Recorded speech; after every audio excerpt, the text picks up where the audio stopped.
Hello students, welcome to आदि पाठशाला। Class 10th। आज हम लोग आपका human I and the colourful world का पार्ट थर्ड कवर कर रहे हैं और इसमें आप टोटल इंटरनल रिफ्लेक्शन और इसके अलावा एक और टॉपिक है आपका जिसका नाम है स्कैटरिंग ऑफ लाइट। ठीक है, वो चीज़ें सीखोगे। आपने यहाँ देखा होगा कि यह यहाँ पर कलरफुल वर्ल्ड लिखा है, ह्यूमन आई नहीं लिखा है, क्योंकि जो ह्यूमन आई वाला पार्ट है वो आपको मालूम होगा कि पहले से ही एलिमिनेट हो गया, इस बार इस सिलेबस से कट गया है। ठीक है, तो हाँ, इसके पहले के जो दो वीडियोस थे उनमें हमने डिस्कस किया था पूरा प्रिज्म का कॉन्सेप्ट, एंगल ऑफ डेविएशन, ये सारी चीज़ें थी उन दोनों में। ठीक है, तो उन्हें देख लीजिएगा। वैसे टोटल इंटरनल रिफ्लेक्शन एक अलग कॉन्सेप्ट है, तो जिन्होंने वो नहीं देखा है उनको ये समझ में आएगा। ठीक, आप डायरेक्टली ये वीडियो देख सकते हो। चलिए, तो सबसे पहले देखो टोटल इंटरनल रिफ्लेक्शन होता क्या है। टोटल इंटरनल रिफ्लेक्शन TIR, यहाँ पर ये फिगर ध्यान से देखो। होता क्या है कि जब लाइट डेंसर से रेयरर मीडियम में जाती है तो नॉर्मल से अवे बेंड होती है। ठीक है, लाइट रे गई, angle of incidence, angle of refraction उससे बड़ा। ठीक, डेंसर टू रेयर जा रही है। अगली फिगर में देखो, हमने इंसिडेंस एंगल को बढ़ाया, एंगल ऑफ इंसिडेंस को बढ़ाया तो रिफ्रैक्शन हुआ और लाइट रे थोड़ी और बेंड हो गई, मतलब रिफ्रैक्शन, जो एंगल ऑफ रिफ्रैक्शन था वो बढ़ गया और ज़्यादा। हमने इसे ऐसा कई बार किया और हमने देखा कि एक टाइम पर ये 90 डिग्री हो गया, मतलब ये ऐसे ऐसे और यहाँ पे ऐसे टर्न हो रहा है, ये यहाँ पे टर्न हो गया। तो जिस समय refract angle of refraction exactly 90 degree हो जाता है, उस समय लाइट ना तो प्रॉपर रियरर मीडियम से पास करती है ना ही डेंसर से, ये इन दोनों की इस इंटरफेस से निकल जाती है। ठीक है, इस एंगल को हम क्रिटिकल एंगल CA यानी कि क्रिटिकल एंगल, इस समय जो एंगल ऑफ इंसिडेंस है वो क्रिटिकल एंगल हो जाता है। अब हम सोच रहे हैं कि चलो एक बार इसे और बढ़ा के देख लेते हैं। जब हम इसे बढ़ाते हैं तो होता क्या है कि लाइट रे बिना रेयरर मीडियम में गए डेंसर मीडियम में ही रिफ्लैक्ट हो जाती है। अब रिफ्रैक्शन नहीं होता है, रिफ्लेक्शन होता है। ठीक, रिफ्लेक्ट हो जाती है। इसी फिनोमेना को टोटल इंटरनल रिफ्लेक्शन कहते हैं।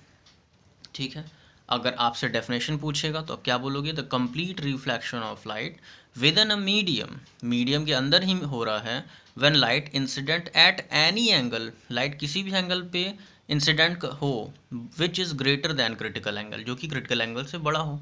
ठीक, दूसरी चीज़, अगर कोई पूछेगा कि सर क्रिटिकल एंगल की क्या डेफिनेशन है, तो क्रिटिकल एंगल की डेफिनेशन ये सी रही सामने। The angle beyond which light rays incident through denser medium to rarer medium are no longer refracted but totally reflected। ठीक है, रिफ्लेक्टेड, एक सेकेंड, रिफ्लेक्टेड। ठीक है, सीधे सीधे समझ लो कि क्रिटिकल एंगल वो एंगल होता है जिसके ज़्यादा बढ़ने से, जिसके आगे लाइट कभी भी रिफ्रैक्ट नहीं होती, वो टोटली रिफ्लेक्ट हो जाती है, उस एंगल को क्रिटिकल एंगल कहते हैं। ठीक, टोटल इंटरनल रिफ्लेक्शन के लिए दो कंडीशन होती है। पहली कंडीशन ये है कि लाइट डेंसर से रेयरर में जानी चाहिए, डेंसर से रेयरर मीडियम में जानी चाहिए। और दूसरी कंडीशन ये है कि जो एंगल ऑफ इंसिडेंस है वो हमेशा क्रिटिकल एंगल से बड़ा होना चाहिए। जब तक ये दोनों चीज़ें होंगी तभी टोटल इंटरनल रिफ्लेक्शन पॉसिबल है, अदरवाइज नहीं। तो आई होप कि बातें समझ में आ गई होंगी। ठीक है, और जितना डायग्राम और जितना भी यहाँ पर थ्योरी लिखा हुआ है, this is enough to provide you numbers. ठीक है, ये इस पे क्वेश्चंस बन सकते हैं।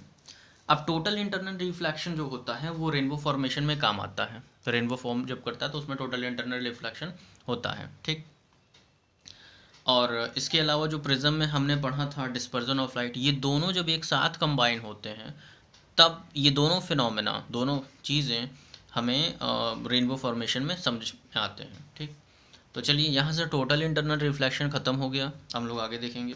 देखो, अगला पॉइंट है स्कैटरिंग ऑफ लाइट। ठीक, स्कैटरिंग ऑफ लाइट देखो क्या है, एक सेकेंड। या स्कैटरिंग ऑफ लाइट क्या होती है? स्कैटरिंग ऑफ लाइट में क्या होता है कि जब लाइट किसी, अब ऐसे समझो कि जब लाइट किसी मिरर में से या लेंस के थ्रू होकर के जाती है तो वो उसमें से पास हो जाती है। ठीक। लेकिन अगर लाइट किसी ओपैक मीडियम से टकराती है तो रिफ्लेक्ट हो जाती है, ठीक है, या डाइवर्ट हो जाती है, ठीक। तो वैसे ही जब कभी भी लाइट रेस जा रही हों, उनके रास्ते में कोई बहुत ही टिनी पार्टिकल आ जाए, बहुत ही छोटा सा पार्टिकल आ जाए, तो क्या होता है कि लाइट उससे स्ट्राइक करके, टकरा करके, कोलाइड करके किसी और रास्ते पर निकल आती हैं। इस फिनोमेना को ही स्कैटरिंग ऑफ लाइट कहते हैं। ये चीज़ आप लोग टिंडल इफेक्ट में भी पढ़ोगे जो आपकी एनसीईआरटी में है, ठीक है। बट अभी हम लोग सिर्फ बेसिक स्कैटरिंग ऑफ लाइट को समझेंगे। लाइट का स्कैटर हो जाना, फैल जाना, ठीक है। अगर डेफिनेशन पूछता है, the phenomena of spreading of light when it collide with any tiny particle like dust और गैस इन इट्स वे, अपने रास्ते में आए हुए किसी भी डस्ट पार्टिकल से या गैस पार्टिकल से अगर ये टकरा जाती है तो हम बोलेंगे कि लाइट स्कैटर हो गई है, ठीक। तो चलिए, आई होप कि ये चीज़ें समझ में आएंगी। देखो, ये दोनों फिनोमेना और जो डिस्पर्जन ऑफ लाइट था, ये चीज़ें समझ में आ जाएंगी, तो बाकी की चीज़ों को हम लोग आसानी से समझ लेंगे। और जो नेचुरल फिनोमेना हो रहा है, जैसे ट्विंकलिंग ऑफ स्टार है, रेनबो फॉर्मेशन है, या ये जो सारी चीज़ें हैं, ये लगभग लगभग इनसे होकर के गुजरती हैं। तो बिना इनको समझे वो चीज़ें हमें समझ में नहीं आ पाती, वो रीजनिंग्स हमें क्लियर नहीं हो पाती, ठीक है। तो चलिए, आज का वीडियो यहाँ से एंड करते हैं। वीडियो काफ़ी छोटा है और 2 टॉपिक हैं, आप आराम से देख लोगे, ठीक है। चलिए, थैंक्स।